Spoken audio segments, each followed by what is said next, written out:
ہمارے چینل کو سبسکرائب کر بیل آئیکن ضرور پریس کریں ہماری لیٹسٹ ویڈیو۔ برادران ملت اسلامیہ، السلام علیکم ورحمۃ اللہ وبرکاتہ۔ لک الحمد یا اللہ، الصلاۃ والسلام علیک یا رسول اللہ صلی اللہ تعالی علیہ وسلم۔ حضرات، آئیے آج کی اس بیان میں آپ تک ان دجالوں اور کذابوں کے آخری زمانے میں پیدا ہونے کی خبر جو ہمارے آقا صلی اللہ علیہ وسلم جو مخبر صادق ہیں جنہوں نے دی ہے وہ آپ کو بتا رہا ہوں۔ حدیث پاک کی روشنی میں آپ سماعت کریں اور حق کو سمجھیں اور حق کو جانیں۔ حضرات، جنہوں نے ابھی تک ہمارے اس چینل کو سبسکرائب نہ کیا ہو وہ سبسکرائب کریں اور بیل آئیکن کے بٹن دبائیں تاکہ ہمارا ہر بیان آپ تک آسانی سے پہنچ سکے۔ حدیث پاک میں آتا ہے، اللہ رب العزت جل مجدہ الکریم کے پیارے محبوب امام الانبیاء صلی اللہ علیہ وسلم کو مبارک فرمان ہے۔ حدیث پاک کے راوی ہیں حضرت ابو ہریرہ۔ مسلم و مشکات کی حدیث ہے، ان ابی ہریرہ قال قال رسول اللہ صلی اللہ تعالی علیہ وسلم یکون فی آخر الزمان دجالون کذابون یاتونکم من الاحادیث بما لم تسمعوا انتم ولا آباؤکم فإیاکم وإیاہم لا یدلونکم ولا یفتنونکم۔ ترجمہ یہ ہے کہ حضرت ابو ہریرہ رضی اللہ تعالی عنہ سے روایت ہے کہ رسول کریم صلی اللہ علیہ وسلم نے فرمایا کہ آخری زمانہ میں ایک گروہ فریب دینے والوں اور جھوٹ بولنے والوں کا ہوگا۔ وہ تمہارے سامنے ایسی باتیں لائیں گے جن کو نہ تم نے کبھی سنا ہوگا نہ تمہارے باپ دادا نے، تو ایسے لوگوں سے بچو اور انہیں اپنے قریب نہ آنے دو تاکہ وہ تمہیں گمراہ نہ کریں اور فتنہ میں ڈالیں۔ دیکھیں، حضرت شیخ عبدالحق محدث دہلوی بخاری رحمۃ اللہ علیہ اس حدیث کے ترجمہ میں فرماتے ہیں، ایک ایسی جماعت پیدا ہوگی جو مکاری و فریب سے علماء و مشائخ اور صلحاء بن کر اپنے کو مسلمانوں کا خیر خواہ اور مصلح ظاہر کرے گی تاکہ اپنی جھوٹی باتیں پھیلائیں اور لوگوں کو اپنے باطل عقیدوں فاسد خیالوں کی طرف راغب کریں۔ مخبر صادق امام الانبیاء صلی اللہ علیہ وسلم نے جن دجالوں اور کذابوں کے آخری زمانے میں پیدا ہونے کی خبر دی تھی، زمانے موجودہ میں ان کے مختلف گروہ پائے جاتے ہیں، اور ابھی تو آپ نے دیکھا ہوگا جو لوگ سوشل میڈیا کا استعمال کرتے ہیں، فیس بک میں جاتے ہیں، پاکستان کی زمین سے ایک فرقہ ابھی نیا فرقہ چلا ہے، انجینئرنگ فرقہ، جس فرقے کا بانی انجینئر محمد علی مرزا ہے۔ وہ تو ایسی باتیں بتا رہا ہے کہ وہ صحابہ کے قول کو چیلنج کرتا ہے، غوث پاک کی کرامتوں کو جھٹلاتا ہے، حضرت امام محمد غزالی رحمۃ اللہ تعالی علیہ کے فرمان کو چیلنج کرتا ہے کہ یہ غلط ہے، اعلیٰ حضرت عظیم البرکت کے قول اور حسام الحرمین کو غلط کہتا ہے اور لوگوں کو کہتا ہے کہ یہ غلط ہے۔ کہتا ہے کہ اگر میں صحابہ کے زمانے میں موجود ہوتا تو ان سے بھی میں سوال کرتا کہ تم لوگوں نے یہ عمل کیوں کیا۔ تو ایسی باتیں کرتا ہے۔ میں تو یہ کہوں گا کہ ہمارے نوجوان اور ہمارے سنی صحیح العقیدہ مسلمان ایسے بد مذہبوں اور اسلام کے بانٹنے والے مولویوں کی تقریروں کو ہرگز نہ سنیں۔ وہ سامنے کتابیں رکھ کر کہتے ہیں قرآن و سنت کی بات کرتے ہیں اور لوگوں کو ایسی بات بتاتے ہیں جس سے لوگوں کا ذہن بھٹک جاتا ہے۔ سرکار غوث پاک کی بہت ساری کرامتیں جن سے ہزارہ کتابیں بھری پڑی ہیں، وہ کہتا ہے انجینئر محمد علی مرزا کہ غوث پاک کی یہ سب کرامتیں من گھڑت کرامتیں ہیں، اور غوث پاک کے بارے میں کہتا ہے کہ تو ان کو تو اتنا علم نہیں تھا جتنے ان کے شاگردوں کا تھا۔ ایسی چیلنجیں کرتا ہے اور سنیوں کو تانا دیتا ہے کہ سنی صرف ان کے نام کے 11ویں کا کھانا کھاتے ہیں، جیسے وہ نماز پڑھتے تھے ویسے وہ نماز نہیں پڑھتے۔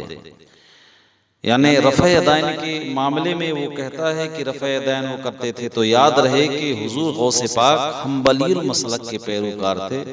اور اس زمانے کے سنی مسلمان سرکار امام اعظم ابو حنیفہ کے مسلک کے پیروکار ہیں۔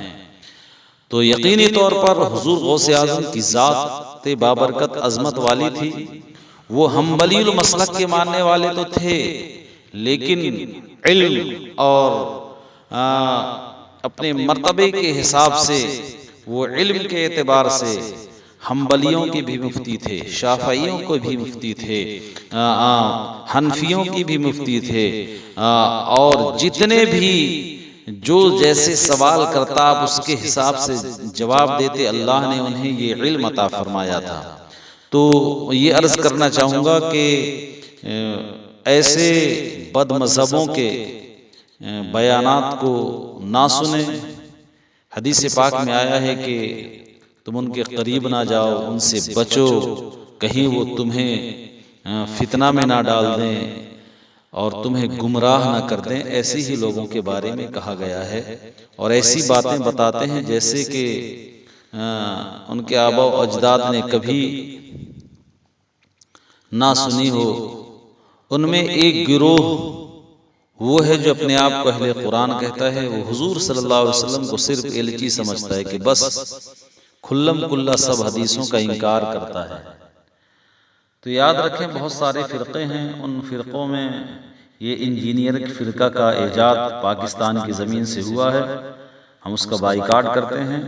ان میں ایک گروہ ہے وہ جسے اس زمانے میں وہابی دیوبندی کہا جاتا ہے۔ اس گروہ کا عقیدہ یہ ہے کہ جیسا علم حضور صلی اللہ علیہ وسلم کو حاصل ہے، ویسا علم تو بچوں، پاگلوں اور جانوروں کو بھی حاصل ہے۔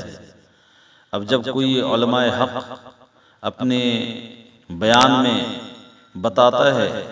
تو ہمارے کچھ سنی بھائی ہی کہہ دیتے ہیں کہ وہابی لوگ ایسا بولتے رہیں، بولتے ہی نہیں ہیں۔ یاد رکھیں دیوبندیوں کی پیشوا مولوی، جسے وہابی دیوبندی اپنا پیشوا مانتے ہیں، حکیم الامت مانتے ہیں، جن کو اپنا لیڈر و رہنما سمجھتے ہیں، وہ مولوی اشرف علی تھانوی نے اپنی کتاب حفظ الایمان صفحہ نمبر 8 جو پرانا ایڈیشن ہے، لکھتے ہیں کہ حضور علیہ السلام کے لیے کل علم غیب کا انکار کرتے ہوئے کہ صرف بعض علم غیب کو ثابت کیا، پھر بعض علم غیب کے بارے میں یوں لکھا کہ اس میں حضور کی کیا تخصیص ہے، ایسا علم تو زید و عمر بلکہ ہر صبی و مجنون بلکہ جمیع حیوانات و بہائم کے لیے بھی حاصل ہے، معاذ اللہ رب العالمین۔ ایک گروہ کا عقیدہ یہ بھی ہے کہ حضور صلی اللہ علیہ وسلم آخری انبیاء نہیں ہیں، آپ کے بعد دوسرا نبی ہو سکتا ہے، جیسے کہ یہی وہابی دیوبندیوں کے مولوی قاسم نانوتوی بانی دارالعلوم دیوبند نے اپنی کتاب تحذیر الناس کے صفحہ 3 پر لکھا ہے کہ عوام کے خیال میں تو رسول اللہ کا خاتم ہونا بعید معینہ ہے کہ آپ کا زمانہ انبیاء سابق کے زمانے کے بعد اور آپ سب میں آخری نبی ہیں، مگر اہل فہم پر روشن ہوگا کہ تقدم یا تاخر زمانہ میں بالذات کچھ فضیلت نہیں۔ اس عبارت کا خلاصہ یہ ہے کہ خاتم النبیین کا مطلب یہ سمجھنا کہ آپ سب میں آخری نبی ہیں، یہ ناسمجھ اور گواروں کا خیال ہے۔ پھر اس کتاب کے صفحہ 28 پر لکھا ہے کہ اگر بالفرض بعد زمانہ نبوی صلی اللہ علیہ وسلم کوئی نبی پیدا ہو تو پھر بھی خاتمیت محمدی میں کچھ فرق نہ آئے گا، یہ ان کا عقیدہ ہے۔ تو بہت سارے ایسے مذہب والے ہیں جو حضور صلی اللہ علیہ وسلم کی شان میں گستاخیاں کرتے ہیں، اپنی کفری عبارت بیان کرتے ہیں۔ ان میں سے ایک گروہ کا عقیدہ یہ بھی ہے کہ خدا تعالیٰ جھوٹ بول سکتا ہے، اور انہوں نے اپنی کتابوں میں لکھا، اور بہت ساری پرانی کتابوں کی عبارتوں کو اب تو یہ دیوبندی وہابیوں کے مولویوں نے ہٹانا شروع کر دیا ہے، جب سے منظر عام پر علماء اہل سنت نے ان کا رد کرنا شروع کیا ہے۔ ایک عقیدہ یہ بھی ہے کہ رسول اللہ صلی اللہ علیہ وسلم مر کر مٹی میں مل گئے، تقویت الایمان پر لکھا گیا ہے۔ تو حضرات، برساتی میں ڈھک کی طرح بہت سارے فرقائے باطلہ پیدا ہو چکے ہیں، ان سے ساودھان رہیں، ان سے بچیں، اپنے کو بچائیں، اپنے نوجوان بچوں کو بتائیں۔ صرف ان کی نماز اور ان کے روزوں کو دیکھ کر، ان کی میٹھی میٹھی باتوں کو سن کر کے ان کے مکر و فریب میں نہ آئیں، بلکہ اپنے ایمان و عقیدے کی حفاظت کریں۔ حدیث پاک میں تو ایسے بد مذہبوں کی تعظیم کرنے کے لیے بھی ممانعت کی گئی ہے، منع کیا گیا ہے۔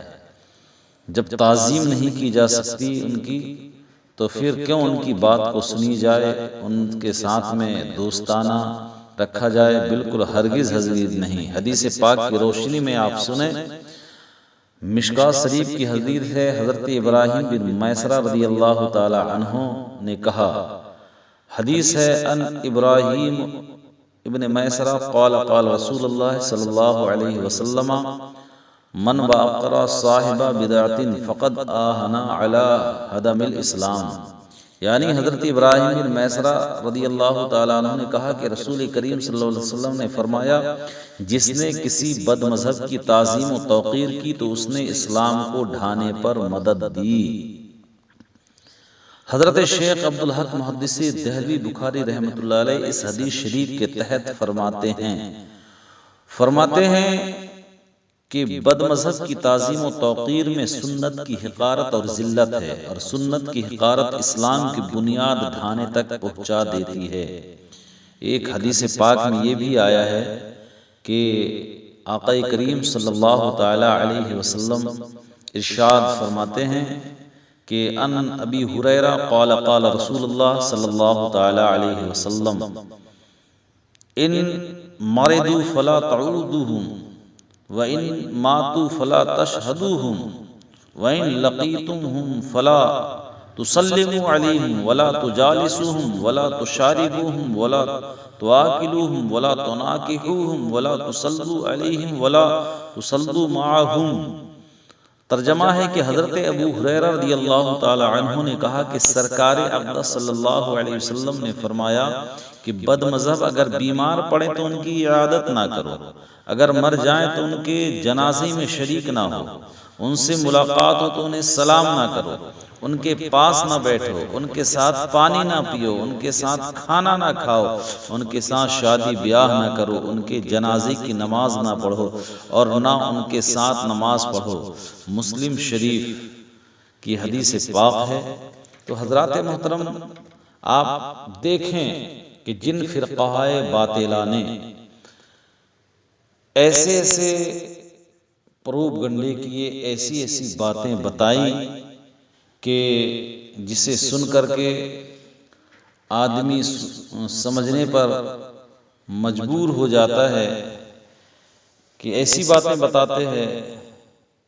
کہ نئی نئی باتیں کہ یہ مت کرو، وہ کرو، نہ کرو۔ حضور علیہ الصلوۃ والسلام کی تعظیم کے معاملات پر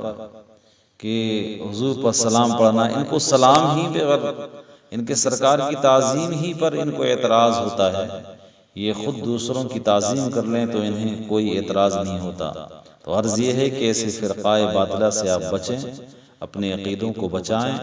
اور نمازوں کی خود پابندی کریں، اعمال صالحہ کریں، اللہ اور رسول کا جو حکم ہے اسے مانیں، بزرگان دین کا جو قول ہے اس پر چلیں، اور